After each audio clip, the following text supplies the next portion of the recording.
Have you ever rummaged through your closet and thought to yourself, ugh, there's absolutely nothing to wear? If so, you're not the only one.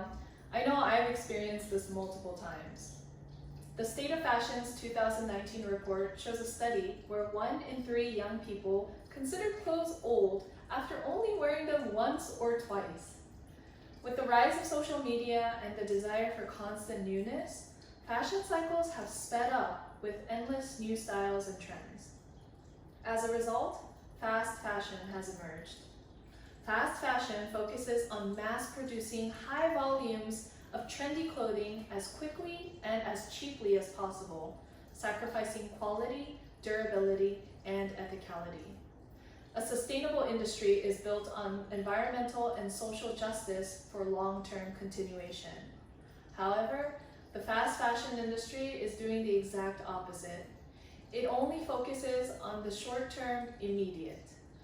Clothing is produced fast, worn fast, and thrown away just as fast. This is wreaking havoc on our people and our planet. However, we can make a difference in reducing the impact of fast fashion and supporting sustainable fashion by building a well-being wardrobe in just 3 steps. Buying less, buying better, and donating. First, we'll dive into the environmental and social issues of fast fashion. According to Amit Kalra's 2018 TED Talk, the fashion industry is the 2nd largest polluter in the world, just after the oil industry. McKinsey Sustainability reveals that more than 100 billion items of clothing are produced each year. Yet, the length of time that we actually wear these clothes has dropped 40%. The majority of fast fashion clothing are produced in countries where conditions are inhumane and workers' rights are non-existent. The European Parliament even describes the conditions of factory workers in Asia as slave labor. So as we can see, fast fashion is not sustainable for our people or our planet. And to give further evidence of this, each year, 92 million tons of clothing are discarded globally per the statistics on earth.org as of 2022. To give you a visual, that's like a garbage truck full of clothing being thrown away every second, every day, every year. The European Parliament states that 10% of all global greenhouse gas emissions are produced by the fashion industry alone.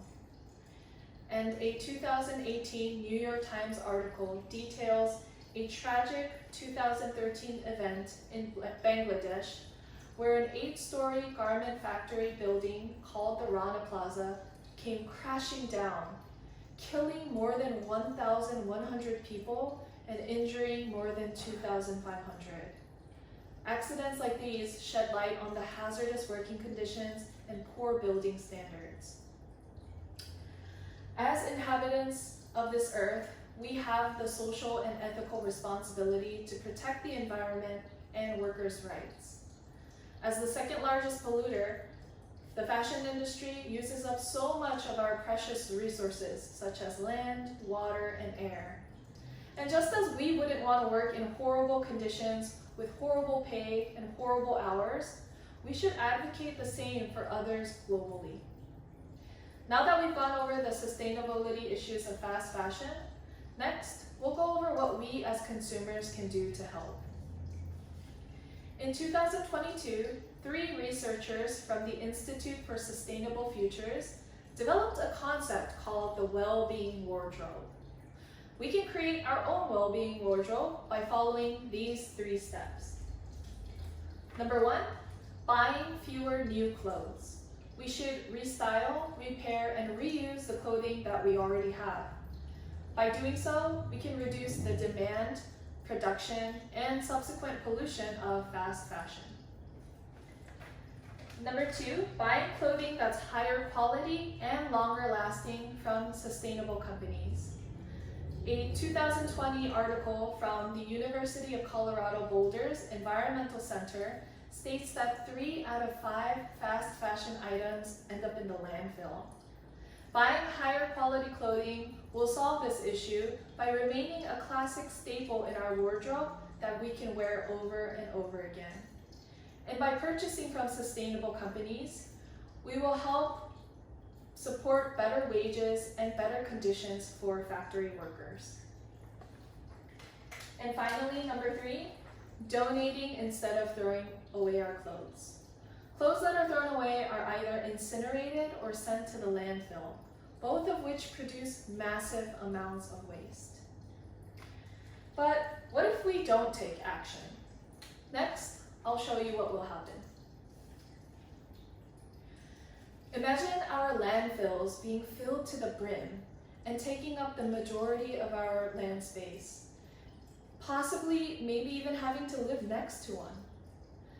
Imagine the air so thick with pollution that we can't see any of our beautiful mountains in the distance.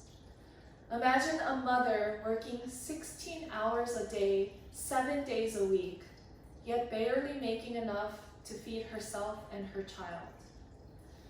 Imagine small children becoming orphaned and having to fend for themselves due to the loss of their parents from factory building collapses or fires, just like the Rana Plaza incident. And imagine those children experiencing the same disastrous working conditions. I'm sure these are scenarios none of us would like to imagine. So to conclude, I want to remind you that each of us have the responsibility and the power to eliminate fast fashion. I know it might seem like a daunting task, but with each small step we take, we can apply pressure and impact the initiatives and focus of these fashion companies that are polluting our land and air and exploiting workers. We can reduce our own personal waste and create a well-being wardrobe by purchasing less, only purchasing durable garments that will last us for years to come, and giving them another life by donating them. In doing so, we will do our part in reducing the environmental and social effects of fast fashion and supporting a more sustainable fashion industry, one that actually cares about our planet and its workers over profits. So before you go shopping for new clothing, take another look through your closet.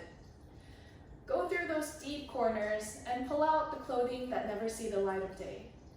And instead of throwing them away, think about ways that you could refresh and incorporate them into your wardrobe.